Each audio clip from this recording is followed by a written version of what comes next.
Hi, Devin. So here's my 5 minute response to my first audition video. I just rewatched it and it brought up a lot of emotion because I've had several life-changing experiences like that, and I've also struggled every day with trying to be better in little ways every day. And it's just seeing where I've come from and how the grace of Christ, how He has personally taken me under His wing is amazing. I feel like I should talk to you about what happened after the incident where I was put in a padded cell in jail. So by the end of the fourth day, I was alone in this, 55 to 60 degree, freezing cold padded cell, all by myself, no color, no real clothing, only carrot sticks, and, bite-sized stuff for food that they would slide through the door. They found me on the fourth day. I mean, I had been throwing myself against the walls and scratching myself and screaming, and it was like I was possessed. I was in such hell, and it was so fitting that the jail was named Purgatory because it was this cleansing process. It was just like Liberty Jail for me. And they found me on the fourth day when the psychiatrist finally came back and did an assessment. I had just finished the Book of Mormon, and I had read the whole thing out loud. And I was just sitting, just cross-legged, just so at peace. Like none of my surroundings could ever faze me again. Because I knew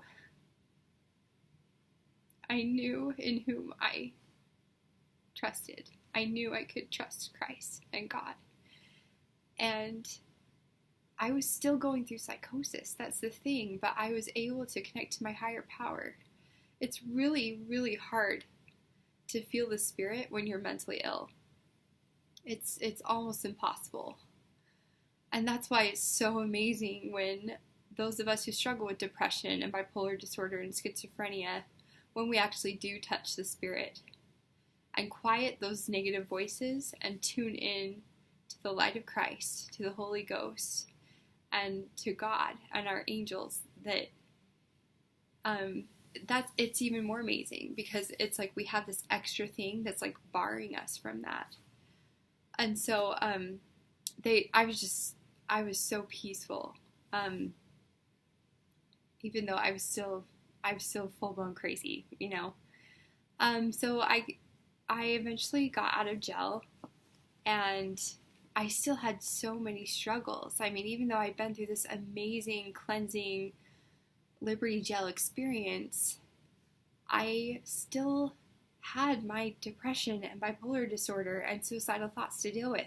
They would still come back because even though you've been through something amazing, that doesn't just automatically change the years of programming and the sickness and the afflictions that you have. It can show you the right way to go and what could possibly be the future, like what you could always have in the future, but it doesn't mean that it's just going to all automatically happen, like everything's going to be roses after a huge experience. You still have to go through the tiny little things every day to try to get healthier every single day.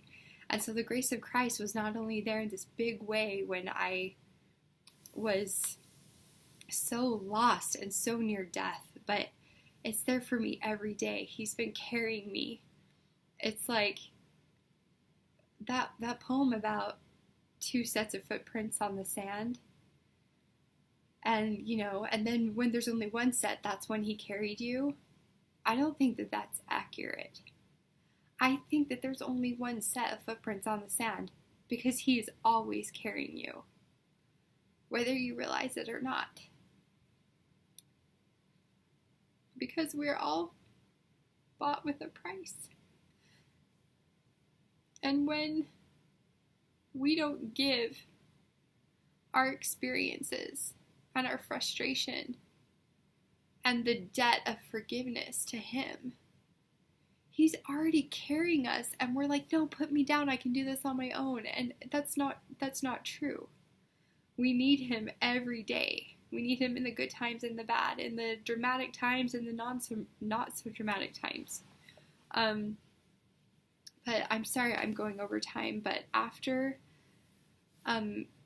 in the year or so after I was in jail, maybe it was 2013 or 2014, I was still so hurt and struggling with my mental illness, and with how some people, they were trying to help me, but it seemed like they were making it worse. And I was so frustrated that I hadn't really heard anything from the church about how to deal with what I was going through. And so I wrote a letter to President Uchtdorf, and I didn't keep the letter. I should have made a copy, but one line I said in it was, so I broke my back before, and I remember when I broke my back and I was a paraplegic, everybody rallied around me and multiple wards fasted for me. And my hospital room was covered in cards. And there were people there visiting me every day. There were flowers everywhere. And people were there watching me take my first steps with my walker and learning how to walk again. And, all this sympathy and stuff. And I compared that with my mental illness, which was much more painful and life-threatening, even though this was horrible, breaking my back. But I was like, if love were measured in casseroles, we mentally ill never get any. And that's what I had experienced in second grade, is that people in the church and in the world at large, really, it was hidden. It was something that you hide, that you are struggling in here. And it was looked down upon. And you know what? That's not their fault. That's their programming or whatever. But I was frustrated because I hadn't heard anything really in conference about this. And so I wrote a letter to President Uchtdorf, and he wrote me back. And he wrote me this amazing letter back about how proud he was of me, how I had relied on Christ. And yes, this is unfortunate that people think this way, and that, I haven't had the support that, I could have had to help me get better sooner, but that as I relied on Christ, everything would eventually be healed and get better, and I believed it. But he didn't mention anything. I asked him, is there any way you can talk about this in conference? And I think conference was 3 months later, and so I was like, okay. And I cherished that letter. I still have it right here. And I'm sorry. I'm going over time. I just want to share this with you. So in conference, Elder Holland got up. And right when he got up, I knew. So this is the letter from President Uchtdorf. And it's amazing. But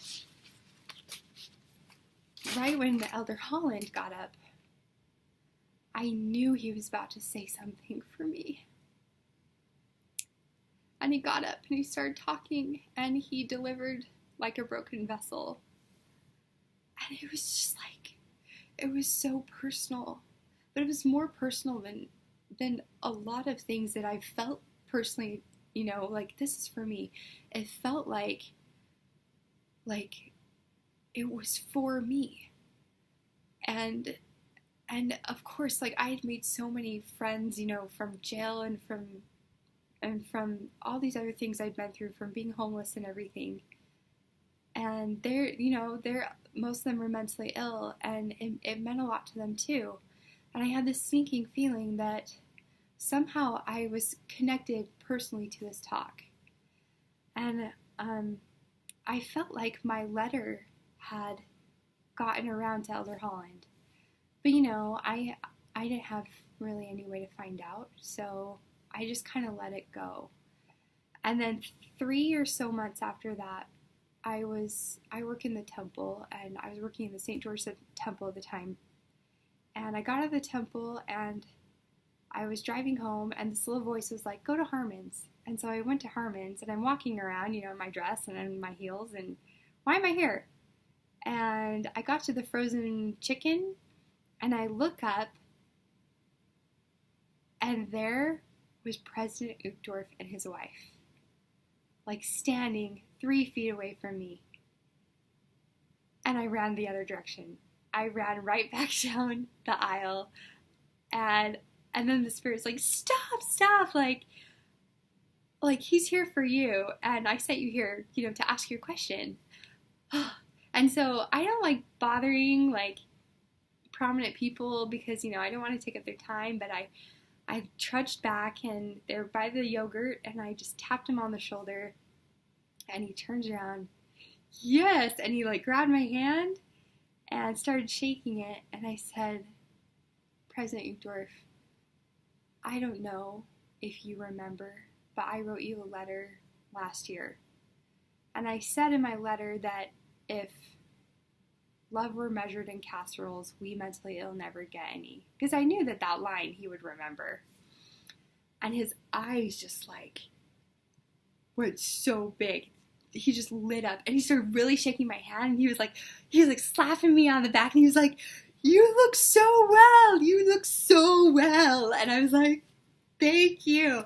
And I could tell like he had pictured me different, and there I was, you know, just me, and he pictured me different, and so that was like a revelation, like that, you know, he could like it wasn't, you know, like he could actually, like, he's human too. And so like it was a revelation to him that like I look like I do, you know, like I look like a normal girl, you know, I don't look homeless and like on drugs and like, you know, all this crazy stuff. I don't have tattoos all over my body. I'm just a normal girl, and I work in the temple, but I have struggled with, you know, bipolar and a little bit of schizophrenia like almost my whole life. And I've really been trying. And so he's like so happy and excited. And I almost started crying. I was like, President Uchtdorf, I gotta know, did you give my letter to Elder Holland before conference, like 3 months before conference? And he said, yes. Yes, I did. And then I said, I just had this feeling come over me.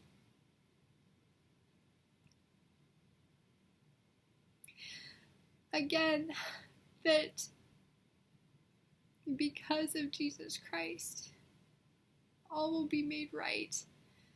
Not only in the end, but along the journey. And God knows how to communicate to us. He knows my love language. And He knows what speaks to me. And so that whole thing happened because God loves me. And so I wrote the whole story out, and I posted on Facebook, and like thousands of people were like, wow, this is an amazing story. And so I'm sorry I went over time. I'm really sorry. But that's just a part of my story, but I love this gospel, and I know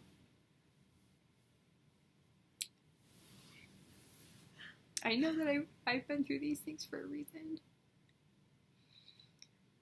and that we are not alone, that there is so much love all around us and resources to help us, and that Christ is constantly trying to reach into our lives and help us to become better and turn our weaknesses into strengths. And so that's my testimony. In the name of Jesus Christ, amen.